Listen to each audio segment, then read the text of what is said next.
Okay, so recently we've been talking about the cult of personality that Donald Trump has built up around himself and sustained through multiple years of being president. And to do that, you need a lot of different things. We're not gonna talk about all of them. One we're gonna focus on today is you have to destroy people's faith in any other sort of information. You have to be the one trusted purveyor of information.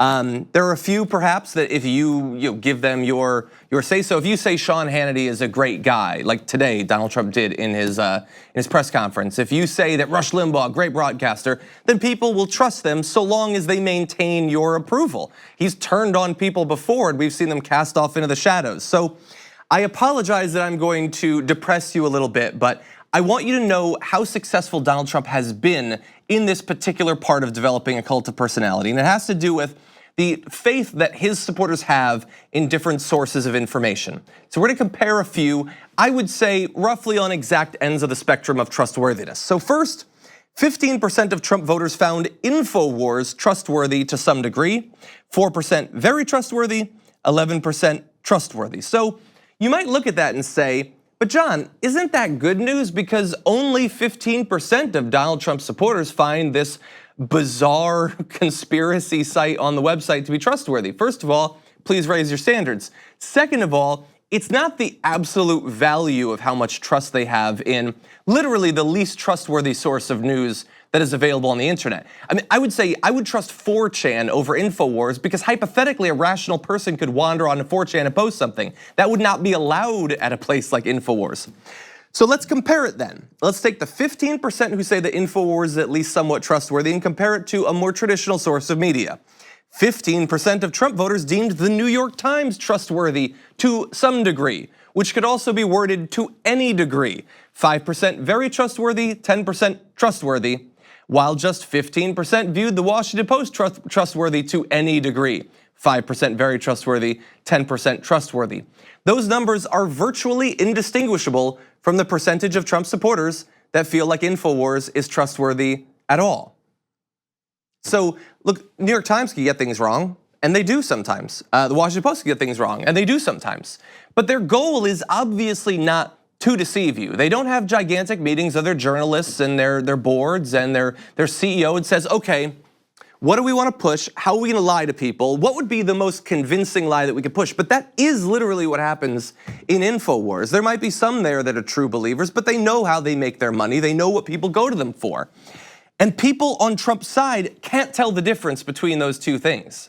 Like you can be frustrated with those outlets. Even me, not a Trump supporter, I'm a progressive. I can say, for instance, the New York Times editorial board, Washington Post editorials as well, they are maddening at times because of some of the people that they choose to employ. But their actual reporting is obviously in no way comparable to a purveyor of conspiracy theories and nonsense and lies and anti-Semitism and racism and God knows what else at Infowars.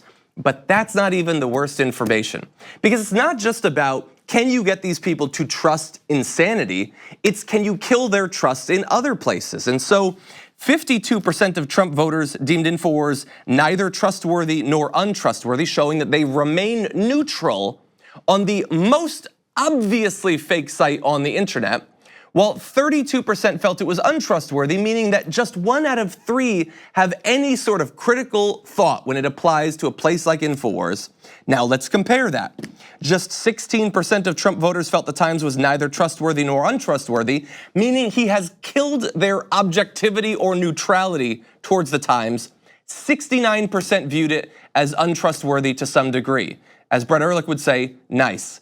But 69% have been convinced that the New York Times, one of the most just down the line, no strong positions, doesn't really risk anything, just traditional long-standing sources of news with tons of reporters deployed across the country and across the world, 7 out of 10 think that it's untrustworthy.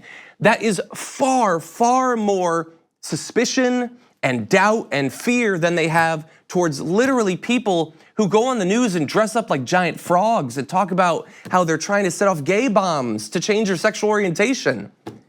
Donald Trump has achieved a lot in his life, but this might be the most amazing and most maddening thing that he's been able to do, that he has turned millions of Americans into unthinking zombies in his employ. And in terms of the media, in terms of their critical thinking, it has been an all-encompassing victory for him, I would say.